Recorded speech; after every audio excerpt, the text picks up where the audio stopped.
Hey everybody, I hope you all are doing well. I have been asked a lot recently by friends and new friends and all sorts of people what I did to keep myself happy and stable during the pandemic. As I have spoken about publicly, it was one of the best years of my life. I really lucked out. I had a wonderful writing job with a great firm, which obviously made things better.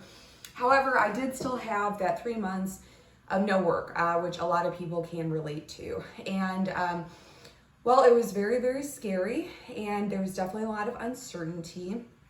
I got through it with my creativity, which again has always been the backbone of my life and the foundation for how I keep myself happy. So first and foremost, I decided to finish this book. It's called Word of Mouth London Conversations.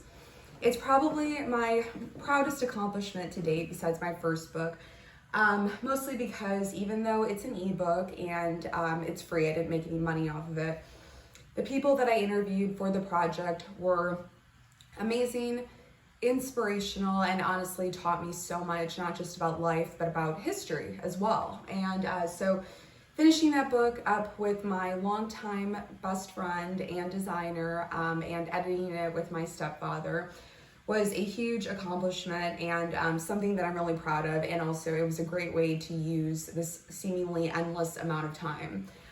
Second of all, I painted and drew. So I have this cute little art set here. I actually got this in New Orleans when I was living there last year at this beautiful store that I loved going into.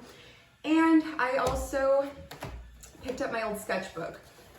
So I've been posting some photos of my drawings, but usually I use this as like a visual journal to get out my feelings. So that one says, I'm just trying to make the best of a bad situation. And so sometimes I find it hard to articulate how I'm feeling with words.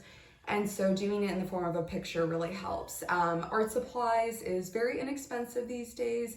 I go to the dollar store. I love it. You can get a great sketchbook there. You can also get markers, crayons. I like just a number 2 pencil and maybe like a little bit of watercolor. And then there's tons and tons of great material on YouTube and Instagram as well.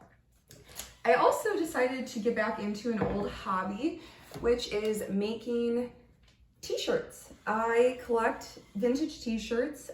This is not actually a vintage one, but it's of my main man, Jimi Hendrix, who I love. And I have this great book. I don't know if they still sell it. If they do, I'll make sure to link it. But it's called Generation T.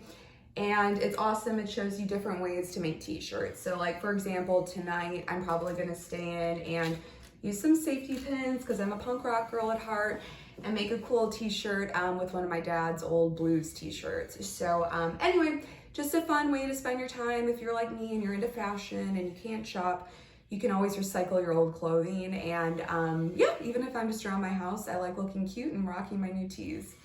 And then lastly, I did something that was kind of unusual, but I know a lot of people are getting more into it. I decided to revisit my childhood. So I did this in multiple ways.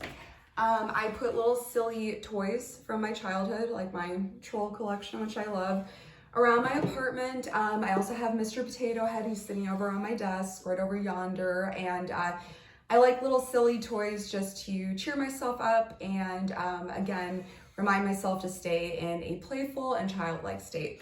And I started looking through my old books that I would make either by myself or with my dad when I was younger.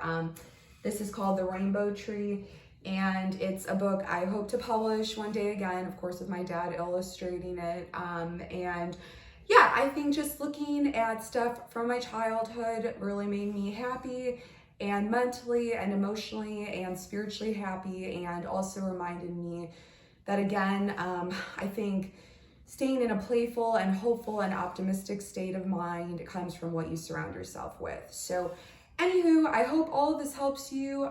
We are obviously in tough times, but there are many things you could do for free to keep yourself happy and hopeful. And yeah, I'm gonna keep sharing my tips that have helped me for my own life. So feel free to reach out with any questions, and I hope you all have a great day.